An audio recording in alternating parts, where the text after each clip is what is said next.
Përshëndetje, unë jam doktoresha Albana Daka, specialiste në mjekësinë laboratorike, gjenetikë dhe nutricion. Në fakt, një nga anemitë më të shpeshta që ndeshim ne në praktikën laboratorike dhe klinike është anemia me mungesë hekuri apo ferriprive në femrat e moshës riprodhuese. Kjo për shkak primar ku humbjet hemoragjike gjatë ciklit menstrual në ditë dhe në fluks janë më të mëdha se sasitë e hekurit që marrim me regjimin ushqimor. Kjo bën që ne të kemi një anemi të shprehur dhe e cila edhe laboratorikisht kalon në disa faza.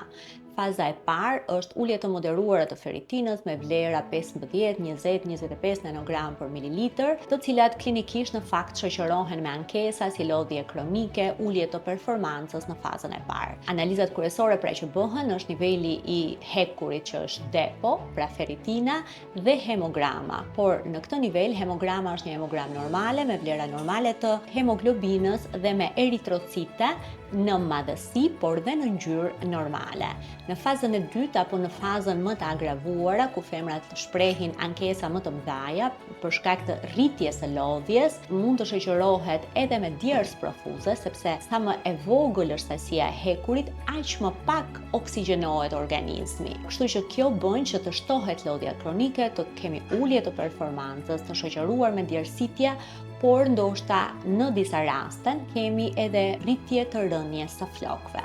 Në këto raste, ferritina shkon në nivelet 10 nanogram për mililitër, me alterime në hemogram, dhe këtë vështrimi laboratorik, pra me ulje të hemoglobinës, nga 12 në 10, në disa raste edhe në 9 në vlera goxha të shprehura të uljes së saj, por kemi edhe zvoglim të madhësisë së eritrociteve dhe ulje të ngjyrës së tyre, pra ato janë më të çngjyrosura. Kështu që anemia tani është më e thelluar. Rastet komplikohen akoma më shumë kur humbjeve të ciklit i shtohet një regjim ushqimor i çrregullt, një abuzim në sasinë e kafeinës dhe të çajrave që merren gjatë ditës, të cilat ulin përthithjen e hekurit në zor, por edhe alternimi me dieta vegetariane, të cilat kanë sasi të ulët të hekurit, dhe atë hekur që ne marrim nga dieta vegetariane është hekuri jo hemik, i cili nuk furnizon në nivelet e duhura hekurin në organizëm, sepse hekurin kryesor ne e marrim nga produktet shtazore. Gjithashtu, ekzaminimet përveç hemogramës dhe ferritinës ne shtojmë në ekzaminime transferinën, e cila rritet në këto raste, pra